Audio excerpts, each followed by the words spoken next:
spent the night perched on the Brooklyn Bridge thinking about right and wrong and how even my father could do bad things, how even dad needed rules to obey, rules, laws. By morning, the course of my professional life was set. I would become an attorney. And I guess that's what it all comes down to, Bullseye. When I fight you and beat you and know deep in my heart that I'm right in what I do, when I hate you and your kind so fiercely I could cry, when I can see that you are black and evil and have no right to live, when at long last, I've got you set squarely in my sights and I smell your fear and it is sweet to smell, when it comes to that one final fatal act of ending you, my gun has no bullets. Guess we're stuck with each other, Bullseye. Daredevil. It was in that one moment of cold purpose, that moment when Mickey's life hung in the balance, that moment when the wild part of him found itself calm and clear, the moment that Matt Murdock became a man. It was in that one moment that the name came back to him. Daredevil, echoing from the schoolyard, from the bullies' taunts. Daredevil. He hated that name. He wanted to shove it down their throats, and now he wears it like a badge. Let all the bullies know, all of them, the kind that use knives and guns and the kind that use money, then have an enemy. They have an enemy. Daredevil. The costume was probably a good idea. Sewed it myself. God only knows what it looks like.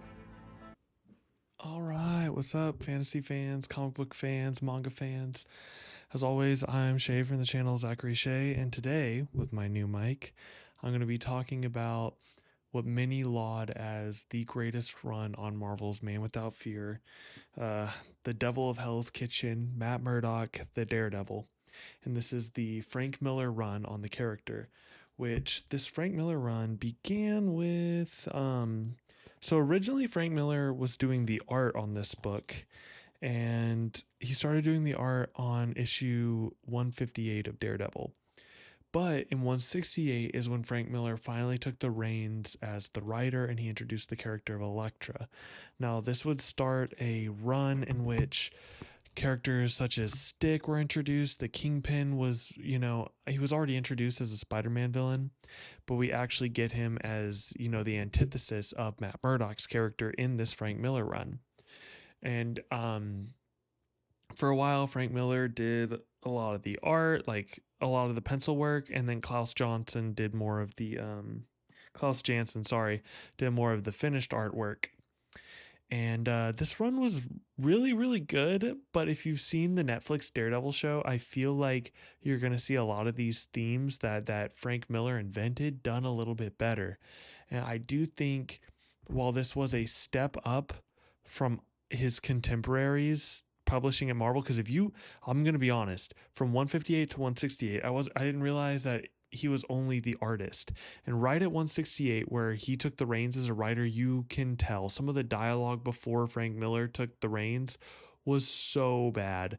I believe there was a scene where Daredevil gets wounded and they wrap bandages over the mask, and none of the doctors looked under the mask to see his secret identity. Just little plot holes like that made it feel very cartoony and very child-centric. And Frank Miller kind of took this character and slowly, it wasn't like immediately more adult, but you saw him slowly, add some more depth to the character, make him the more grim, dark esque character of the Marvel genre, which to me, not the Marvel genre, of the Marvel universe. To me, Daredevil is one of the darkest characters, or at least has some of the darkest storylines.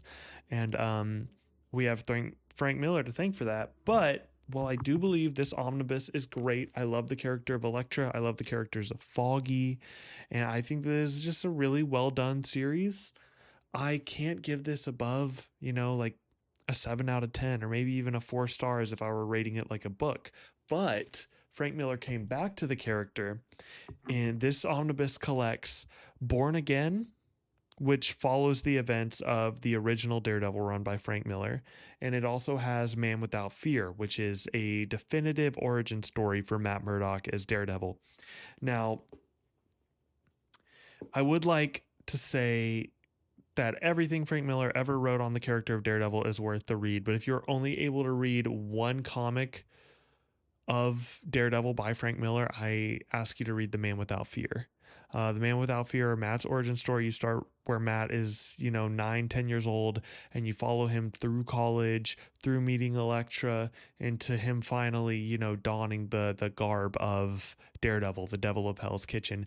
And it is John Romita Jr. is on the artwork for Man Without Fear, and it is just, I mean, this whole collection is amazing, but you can see the opening panel, you follow young Matt Murdock. He's just a boy. And, you know, a lot of what Frank Miller did before, even though this is published at the end, but it really does read as a very amazing origin story. And here you have Matt and Stick running along the rooftops. And I don't know. I just think like if there was only one Daredevil comic you could read in your life, you owe it to yourself to give The Man Without Fear a try. The way it examines Matt Murdock, the way it examines his relationship with Foggy, his relationship with Elektra, the relationship with his father and his father's expectations, the way the way he juggles that Catholic guilt. And in this, which was a departure for the character at that time, Daredevil does kill, not intentionally, but through his actions, some people who may not have been the best of people end up dead, and that Catholic guilt very very much eats at him. And I do think you should read Man Without Fear before this is not publication order, but this is my recommended order. Doesn't matter what you read this in. I believe you should read Man Without Fear before Born Again. Now, Born Again, which is to me the magnum opus of Frank Miller's run, I personally prefer um the Man Without Fear a little bit more, but I think Born Again, Disney is naming their new series after it, so that just shows how influential it is. But I think Born Again shows the core of Matt Murdock a little bit better than anything else has before. And so in Born Again, we have Karen, from the TV series, similar type of character, only in this she's more of a movie star and less of, an actual member of the Nelson and Murdoch law firm. So Karen ends up selling Matt's secret identity, and this is given to the highest broker, and it ends up falling into the hands of Wilson Fisk.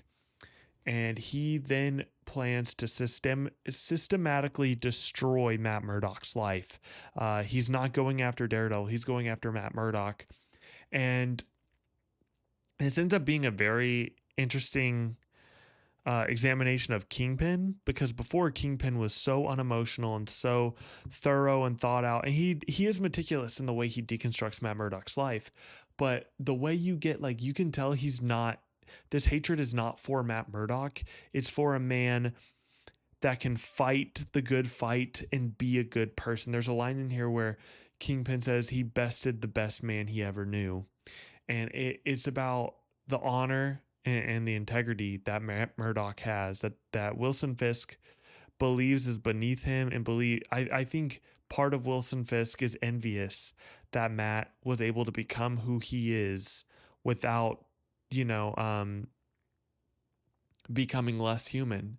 And so Kingpin, he's not just trying to destroy Matt Murdock, he's trying to prove to himself that he is better than this objectively good man. And the way it juggles Karen's character development and Matt's character development and the Kingpin's character development is nothing short of brilliant. I think if this arc were to be done again today, it could be a little bit better. I think including the character of Nuke kind of derailed that storyline in Born Again just a little bit. And but I definitely like where this ended, and I do want to check out the Ann Nesenti run, but I just feel myself called to the Brian Michael Bendis stuff. So that's probably what I'll tackle next. Any Daredevil Matt Murdock fans, let me know if you want to see me cover more of this type of content in the future. And peace.